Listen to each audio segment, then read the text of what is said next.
యేసుక్రీస్తు వారికి ప్రియమైనటువంటి కొండమూడు సహోదరి సహోదరులకు ప్రభువైన యేసుక్రీస్తు నామమున ఈ సాయంకాల సమయంలో మీకు శుభములు తెలియపరుచున్నాం. ప్రియమైన వారులారా, ప్రభువైన యేసుక్రీస్తు వారి యొక్క ప్రేమ వార్తను మీతో పంచుకొనవలెనని దైవాత్మ ప్రేరేపణతో మేము మీ మధ్యకు వచ్చినాం. పరిశుద్ధ గ్రంథం బైబిల్లో ఈ విధంగా వ్రాయబడి ఉన్నది: నశించిన దాన్ని వెతికి రక్షించుటకు మనుష్య కుమారుడు ఈ లోకానికి వచ్చెను. నశించిన దానిని వెతికి రక్షించుటకు. ప్రియమైన వారులారా, నశించినది ఏమిటి?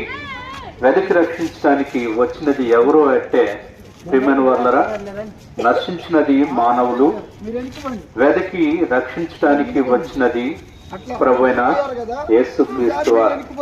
ప్రియమైన వారులారా, అవును, ఈ విధంగా రాయబడి ఉన్నది: మన పాపముల చేతను మన అపరాధముల చేతను మనము చచ్చిన వారమై ఉండగా, మన పాప పరిహారం నిమిత్తము దేవాది దేవుడు తన ప్రియకుమారుని